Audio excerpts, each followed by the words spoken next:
Gloire infinie au Dieu et Père, notre Seigneur Jésus-Christ, le Père de gloire, qui nous donne le privilège de sonder sa parole, de l'écouter. C'est quand même une des bénédictions extraordinaires que nous avons et nous ne pouvons que lui en être continuellement reconnaissants. Merci aussi pour le Saint-Esprit qui nous donne, qui nous permet de comprendre sa parole. Nous allons prier. Père de gloire, nous te bénissons de ce que tu nous invites à t'écouter. Donne-nous des cœurs disposés, des cœurs qui écoutent, des cœurs qui se laissent façonner par ta parole.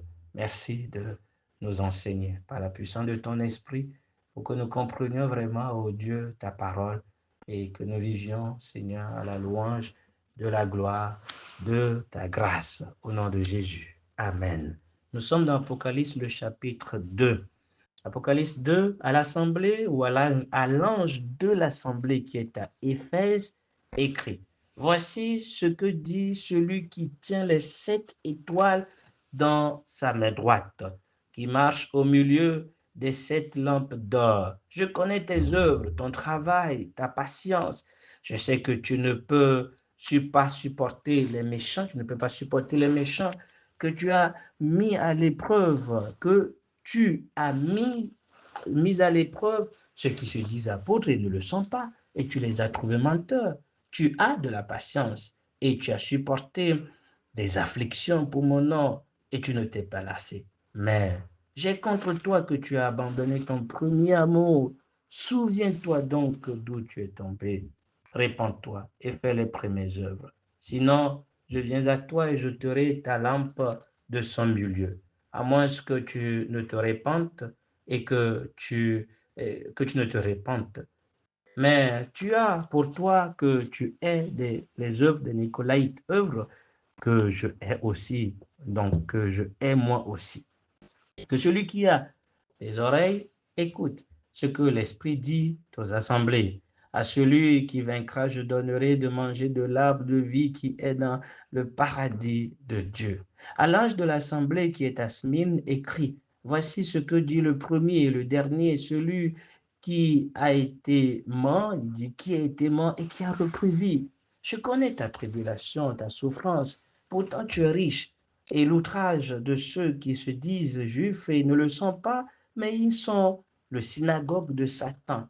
Ne crains en aucune manière ce que tu vas souffrir. Voici le diable va jeter quelques-uns d'entre vous en prison, afin que vous soyez éprouvés. Et vous aurez une tribulation de 10 jours. Sois fidèle jusqu'à la mort, et je te donnerai la couronne de vie. Que celui qui a des oreilles écoute ce que l'Esprit dit aux assemblées. Celui qui vaincra n'aura pas à souffrir. Celui qui vaincra n'aura pas à souffrir de la seconde mort. À celui, ou plutôt à l'ange de l'assemblée qui est à Pergame, écrit, voici ce que dit celui qui a l'épée aiguë à 2 tranchants. Je sais où tu vis, là où est le trône de Satan. Et tu tiens ferme mon nom.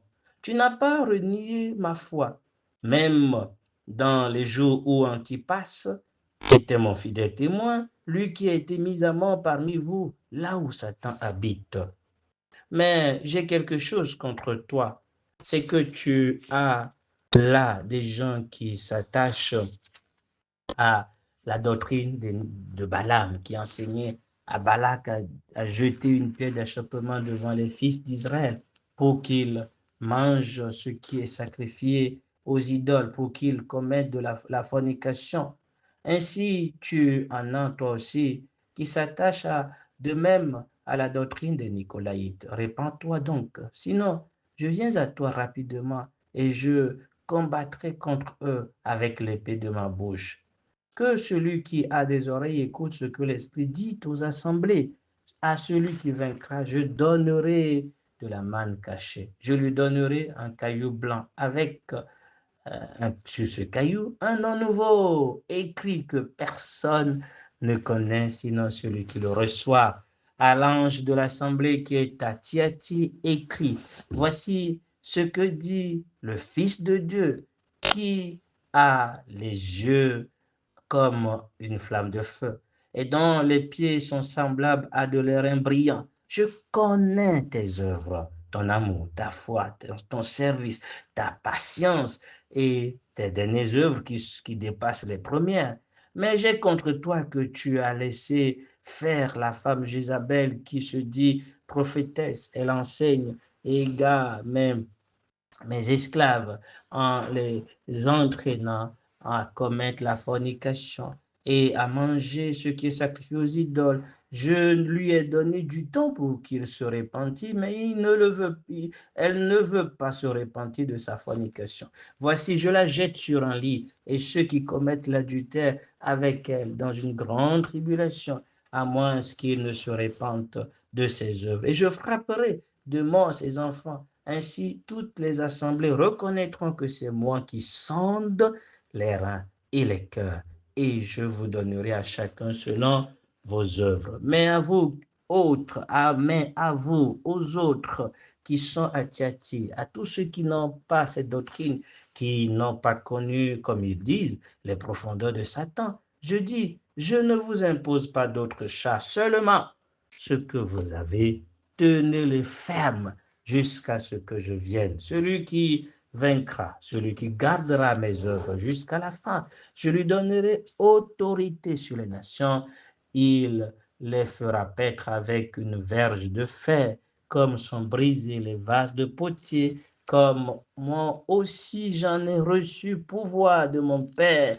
Je lui donnerai l'étoile du matin. Que celui qui a des oreilles écoute ce que l'Esprit dit aux assemblées. Gloire au Seigneur, gloire infinie au Seigneur notre Dieu, notre Père. Amen. Nous sommes donc là en train de débuter les lettres aux assemblées qui concernent les assemblées qui ont existé, mais qui en réalité ont été choisies aussi par Dieu pour refléter l'état de son assemblée en général. Pour notre instruction, ces choses sont donc écrites. Que devons-nous retenir? La première chose que je voulais rappeler, c'est que, comme c'est répété dans toutes les lettres, le Seigneur connaît les œuvres, connaît la tribulation, connaît là où tu vis, il connaît ton service, il connaît toutes choses. Rien n'est caché devant celui à qui nous avons affaire, parce que il marche au milieu. C'est comme ça qu'il se présente à l'église d'Éphèse, au milieu des 7 lampes d'or. Il marche au milieu des assemblées et il a des yeux qui voient. Donc, il dit des yeux comme une flamme de feu, voient, qui jugent. Donc, il connaît toutes choses. Ne cherchons même pas à essayer de lui cacher quoi que ce soit. Mais c'est en même temps rassurant. Ce n'est pas parce que il connaît, au fait, le fait qu'il connaît ne devait pas susciter une crainte. Non, au contraire, puisqu'il connaît, il peut corriger. C'est pour ça qu'il écrit la lettre aux assemblées pour les amener à se repentir.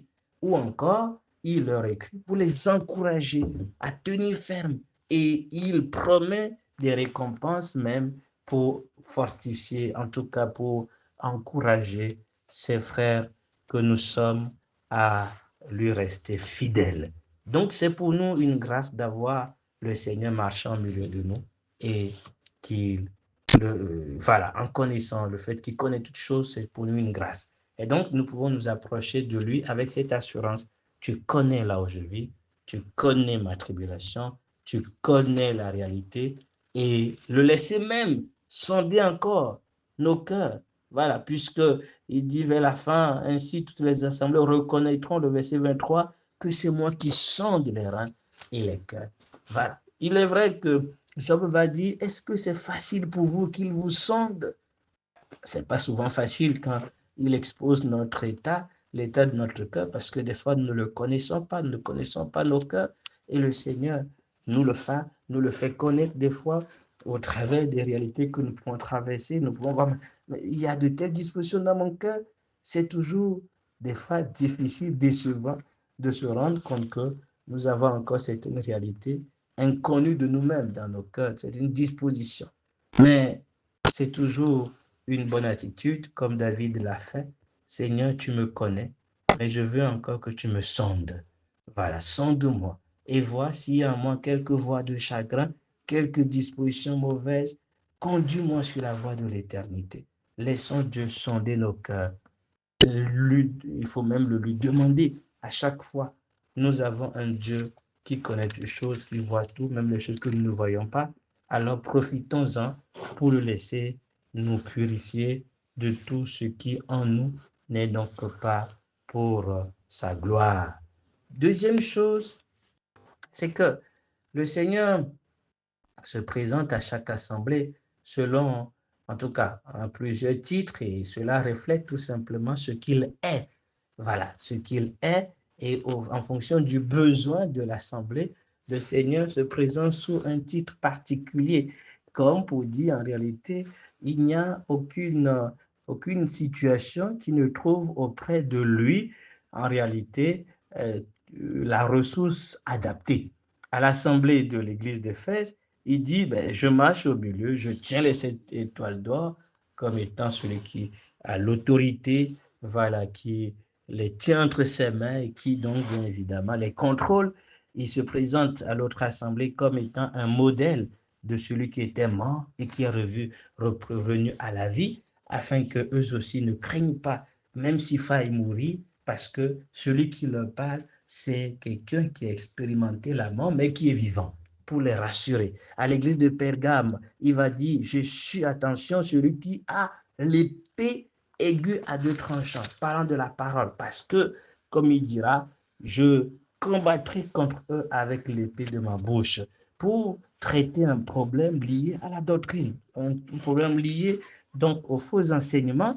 Il se présente comme celui qui a la parole qui tranche, la parole qui, bien évidemment, est la vérité. Et il finira par se présenter comme celui qui a les yeux qui voient, les yeux comme une flamme de feu et des pieds semblables à de l'airain brillant, pour en effet se présenter comme on a évoqué, voilà, donc comme celui qui sonde les cœurs, les reins, afin de rendre à chacun selon que sera son œuvre. Pour dire qu'auprès du Seigneur, nous avons toutes les ressources. C'est pour ça que nous nous plaisons à sonder qui il est. Chaque aspect de notre glorieux Sauveur nous procurera toujours, voilà, en tout cas, une réponse aux besoins de nos cœurs. Maintenant, parlons donc du but. Le but est clair, c'est pour sanctifier son assemblée, c'est pour encourager son assemblée, nous en avons parlé, voilà, puisque le Seigneur, en réalité, est appelé à juger, voilà, donc, comme on le verra plus tard dans cette étude, il commence d'abord par juger sa maison. Il corrige d'abord sa maison avant de toucher les nations, le monde. Il commence d'abord par purifier sa maison de toute forme d'impureté. Voilà, le jugement commence d'abord par la maison de Dieu, avant de parler des autres. C'est la logique générale, hein. Comme il dit, avant de vouloir ôter la paille qui est dans l'œil de l'autre ou d'avoir la poudre qui est chez toi, il faut toujours se laisser sonder, juger d'abord avant de vouloir dire quoi que ce soit sur les autres. Et c'est pour ça qu'il applique ça lui-même. L'Église est à lui et il faut s'assurer que cette Église est sainte, sans tâche, irréprochable, avant même d'aborder le jugement des nations et du monde, même de Satan, tout ça. Il commence par juger son assemblée. Maintenant, la première chose qu'il met en avant et qui constitue en réalité le vrai problème pour lui dans tout ce qui va être évoqué. D'ailleurs, la vraie cause de la dégradation de l'Église est donc bien évidemment la perte de l'amour, la perte ou bien l'abandon du premier amour. Cette assemblée de l'Éphèse, si on voit bien dans l'Église, la lettre aux Éphésiens, c'est une assemblée à laquelle il n'y avait même pas de reproche, de quelque chose à critiquer, quoi. D'ailleurs, c'est pour ça que l'Esprit a poussé Paul à leur parler des bénédictions extraordinaires, leur position, notre position en Christ dans les cieux. Cette assemblée était ainsi remplie de très bonnes dispositions. Mais plus tard, il y a donc la perte ou l'abandon de cet amour exclusif pour le Seigneur. On fait des choses, mais pas parce qu'on aime uniquement le Seigneur. Et c'est évidemment au fait, le point de départ qui va enclencher d'autres choses dans le courant de l'Assemblée de l'Église de façon générale. D'accord? Il faut noter que les 3 premières lettres présentent vraiment une progression historique de comment l'Église a évolué. Et les 4 dernières lettres vont présenter des états dans lesquels l'Église va demeurer jusqu'au retour du Seigneur. Il y aura une partie qui sera comme la Philadelphie, mais il y aura les autres en réalité dans la grande assemblée qui seront froids, tièdes, tout ça. Voilà, jusqu'à ce que le Seigneur vienne. Donc pour le jugement, en tout cas en prenant d'abord l'Église fidèle. Donc voilà, c'est pour dire que le point de départ, ce qui a causé le problème au problème à l'Assemblée de façon générale. C'est le premier amour, l'abandon du premier amour. Et donc, historiquement, une fois que les premiers apôtres ont, bien évidemment, sont partis, donc il y a eu un refroidissement, évidemment. Donc, la paix de l'objectif de l'Assemblée, l'exclusivité de l'amour pour le Seigneur. Donc, l'Église a commencé à s'attacher un peu aux choses de ce monde. Et pour pouvoir réveiller l'Assemblée, et de façon générale, il faut le noter, à chaque fois que nous baissons dans notre amour exclusif, un amour ferme et unique pour Jésus-Christ, et que d'autres choses commencent à prendre de l'importance dans nos cœurs, Dieu suscite des tribulations. C'est ce qui va se passer à l'église de Smyrne. Voilà, Dieu suscite des tribulations. L'objectif est de nous réveiller. À chaque fois quand il y a des situations qui semblent être contraires ou encore des épreuves, des tribulations, des outrages, voilà, donc Dieu est derrière tout cela. Il va même dire que le diable va même mettre cette personne en prison. Mais c'est Dieu qui accepte que le diable agisse et touche son assemblée. Dans quel but? Dans le but, en réalité, de nous réveiller, dans le but de nous rappeler qu'attention, il y a certaines choses qui commencent à prendre nos cœurs, à occuper nos cœurs. Il faut revenir à l'essentiel. Il faut que notre cœur soit exclusif pour le Seigneur. Et donc des tribulations, des oppositions, des difficultés sont utilisées par le Seigneur pour nous ramener à lui. Il ne faut pas l'oublier. Et on peut donner plus, même quand les apôtres étaient là au début, le Seigneur leur avait dit, vous devez aller annoncer l'évangile en commençant cette par Jérusalem, mais partout. Qu'est-ce qu'ils ont fait après l'enlèvement de l'élévation de Jésus? Donc, qu'est-ce qu'ils ont fait? Ils se sont installés à Jérusalem. Il a fallu la tribulation jusqu'à la mort d'Étienne pour que, qu'est-ce qui s'est passé ensuite? L'Église soit dispersée et ainsi l'Assemblée, en tout cas, comment dit-on, les frères sont partis et ils ont annoncé, les Philippe ont annoncé l'Évangile donc aux nations et ainsi de suite, l'Évangile s'est répandu. Et donc, à chaque fois que nous perdons de vue l'objet pour lequel le Seigneur nous laisse ici, un amour exclusif pour l'aimer de tout notre cœur, qu'est-ce que Dieu permet? Il permet des tribulations. Ça veut dire derrière les situations, les tribulations, les outrages, les difficultés que nous pouvons traverser, n'oublions pas qu'à quelque part, le Seigneur nous veut s'en servir pour nous réveiller. Voilà, pour nous réveiller et nous ramener donc à lui. Nous devons donc écouter ses instructions, ne pas laisser la tribulation nous décourager, ne pas laisser les difficultés nous abattre, puisqu'il nous dit, écoute, moi je les ai vaincus. Donc si je te laisse traverser tout cela, il y a un but qui est derrière. Sois donc fidèle et tiens ferme pour jouir de la vie de résurrection qui suivra, même s'il va falloir mourir à cause du nom de Jésus-Christ, ben, il faut rester fidèle. Cela est en tout cas, d'une grande bénédiction, une grande récompense, bien évidemment, pour celui qui traverse de telles situations. Et ensuite, il y a un danger. Quand il y a tribulation, il y a souffrance, il y a outrage, l'ennemi n'est pas loin. En fait, historiquement, c'est aussi ça.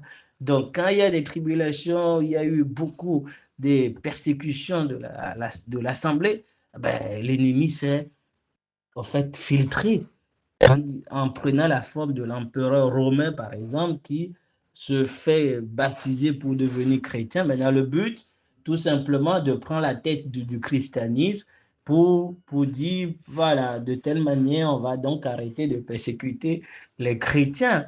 Et attention, c'est donc la séduction de l'ennemi qui a établi son trône au milieu de l'assemblée. Donc, c'est ce qui s'est passé. Donc, c'est pour ça qu'à l'église de Pergame, il dit attention, il y a là où le trône de Satan a été donc instauré. Et comment Satan a réussi à instaurer son trône donc au milieu de l'église. Donc, ensuite, et malheureusement, avec sa continuité aujourd'hui, c'est évidemment donc juste pendant ces tribulations-là que l'ennemi a saisi l'occasion dans le but de vouloir arrêter la persécution des chrétiens. Donc, et cela a ouvert la porte donc à plusieurs séductions. C'est pour ça qu'il parle de la doctrine, où la doctrine, la parole n'est plus donc en réalité donc conservée dans toute sa vérité. On a commencé à j'allais dire, christianiser des traditions romaines. Et c'est de là qu'est né donc tout ce que nous connaissons de la doctrine catholique et beaucoup d'autres choses, malheureusement. Mais il y a eu des saints qui ont vu la séduction et qui se sont rébellés en quelque sorte, qui ont tenu ferme au nom du Seigneur, qui ont tenu ferme à la doctrine et qui, malgré qu'ils pouvaient être mis à mort, n'ont pas accepté de se laisser emballer, en tout cas séduire par les, les fausses doctrines, les infiltrations dans la parole de Dieu. C'est pour ça qu'il rappelle ici dans la lettre donc à Pergame, l'invitation est faite à ceux qu'ils se répandent, en tout cas c'est-à-dire à l'assemblée qu'ils se répandent, sinon le Seigneur dit, il les jugera, il les combattra avec sa parole.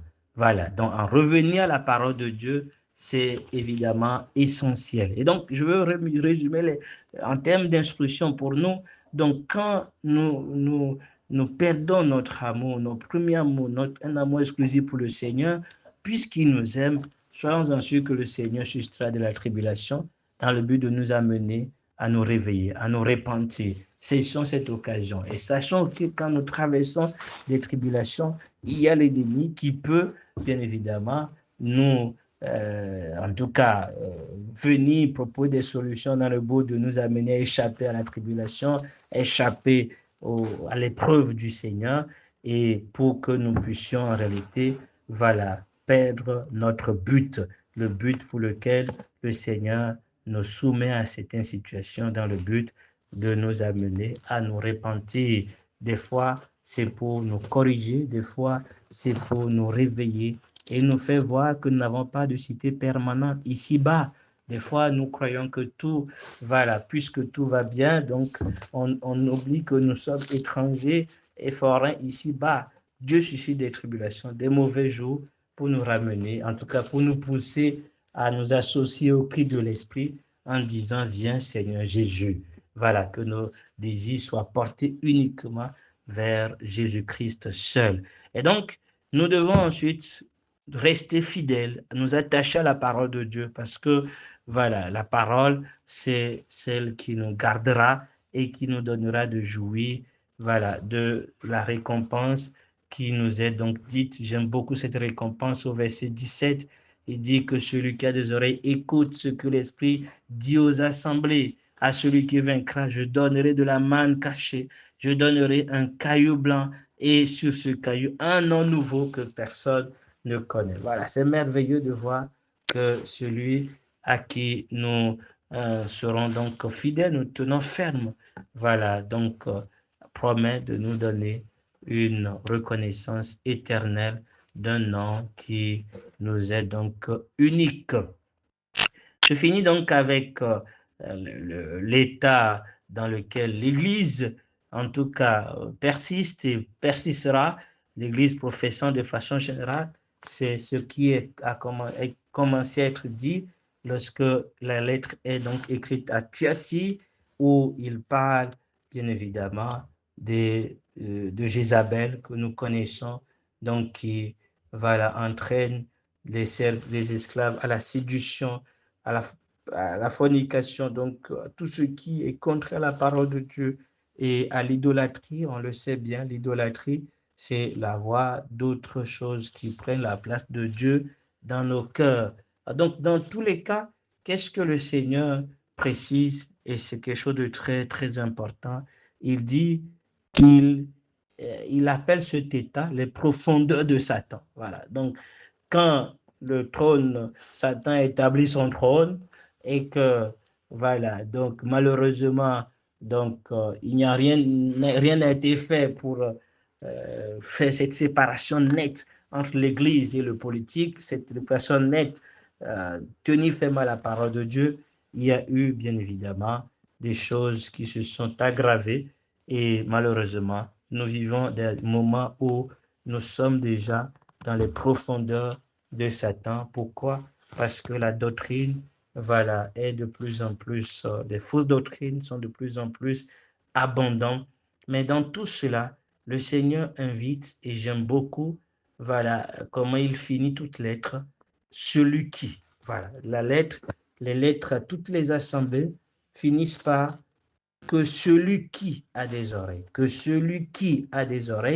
écoute ce que l'Esprit dit aux assemblées. Et donc, c'est une invitation donc individuelle à veiller à écouter ce que Dieu nous dit.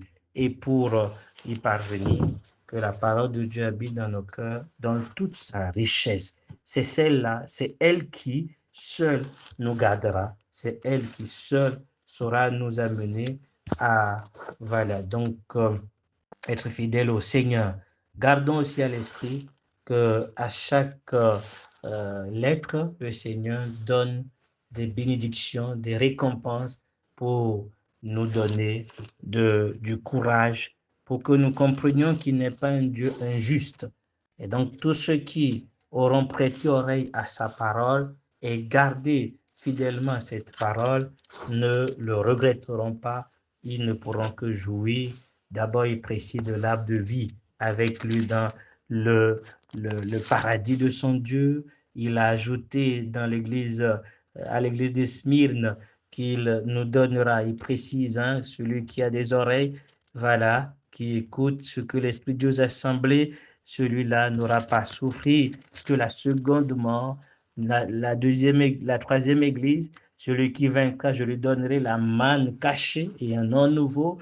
Et la dernière église qui nous occupe aujourd'hui, celui qui vaincra, et celui qui vaincra et celui qui gardera mes œuvres jusqu'à la fin, je lui donnerai autorité sur les nations, comme aussi, lui aussi, il en a reçu de son Père. Il y a donc ainsi cet héritage extraordinaire qui nous est aussi réservé.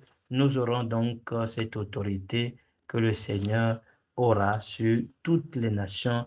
Nous l'aurons avec lui. C'est donc pour nous un encouragement. Que Dieu nous bénisse et nous accorde de prêter attention donc à sa parole et de la mettre en pratique. Gloire à notre Dieu. Bonne journée à nous tous et bonne suite de semaine dans la grâce du Seigneur. Dieu nous bénisse.